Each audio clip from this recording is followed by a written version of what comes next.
Swante, I still remember the first day I met you 4 years ago. It was a really beautiful summer day. You were 13 years old then. I noticed you were a calm, loving cat. You often found lying around the house, seeking for peace and harmony. I knew right away we are a perfect match, as we both have the same personality, except that you are more patient and more understanding than me. You had a favorite spot between my legs, as you like to sleep there, and your snoring is so calming. Thank you for keeping my leg warm during the cold winter night while I slept. When we went for holidays abroad, I wish I could pack you into my suitcase, because we know that you would enjoy seeing the world with us together. You are always so calm in the car and often want to lie down on my lap. Remember that? For the past 6 months, time was both rough and nice as we were going through the pandemic. Staying at home gave us more quality time together. And I'm so grateful for that, because we did spend more time together and we were having those peaceful moments in the cottage. Do you remember? Sometimes when the food doesn't suit your stomach, you throw up, and that freaks me out. I used to have phobia with vomit, but after cleaning your vomit for a few hundred times, my phobia was gone. You are always so sweet to me. You were so reluctant to let me go when I carry you. You always dug your nails into my sweater, sometimes grabbing my neck with your paw, without letting me go. I love how you made me feel so needed.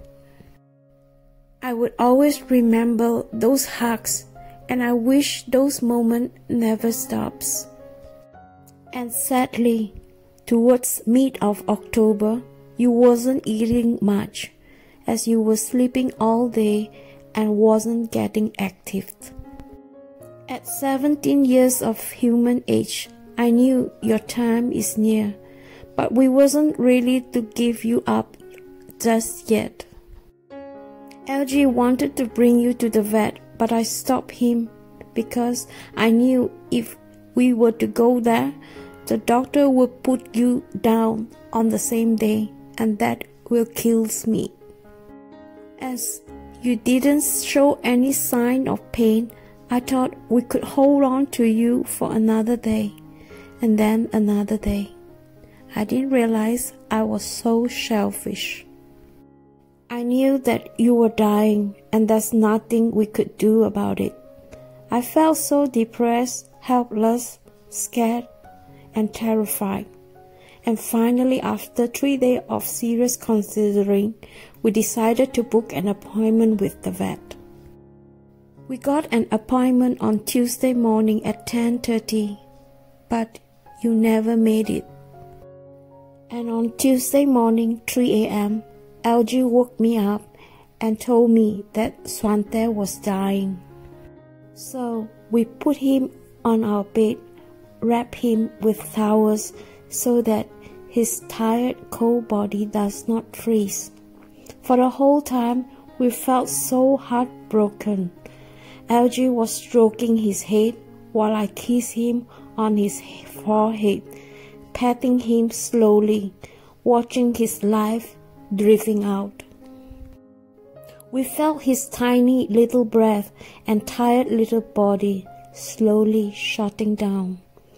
And then he took 3 to 4 last deep breaths and left us without any struggle. We felt thankful, but also it was so difficult. And we tried not to cry so that you could go peacefully.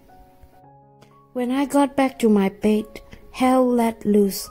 I couldn't stop crying. I cried so much my eyes were swollen and sore, and my chest felt so heavy. I cried secretly under the blanket until the next morning and fall asleep when the sky got brighter. For the past 1 week, I felt numb to life. It felt that the one thing that makes me happy was being ripped away from me and left me broken into pieces. I always tried to hold on to emotion. I hid them from the world and everyone I knew because I was once told that showing feeling was a sign of weakness. But not today. I couldn't stop crying, and I learned that it is okay to cry out loud. 2 days later, we drove to the summer house, and we want that place to be your last resting place, a place you could rest. We know that you will be happy there, and that you could be with us forever. To me, you aren't just a cat. You are much more. When you died, it felt as though my happiness has taken away from me. All I have left now is those beautiful memories of you. And thank God I'm still not the man, and I shall remember you as long as I live. And I'm so glad that I'm still technically able to put all these memories into this video so that I can see and feel you. My point is, Swante, I wish I have more time to show you how much I love you, and I wish I could hug you one more time. I wish my viewer could understand how precious and short life is, and we should not waste our life doing things that others expected on us. At some point in my life, I felt I've lost sense of purpose, ambitions, confidence, and so-called friends, and now I've lost you. After your death, I started to look at life in different lights. I start to appreciate life even more and see the urgency to do things without fear and regrets. I also learned that we shouldn't be slaves for money. Money cannot always buy time and health. I hope we get to meet again in human form in our next life. Goodbye, my little friends. You are tremendously missed, and I'll see you in heaven.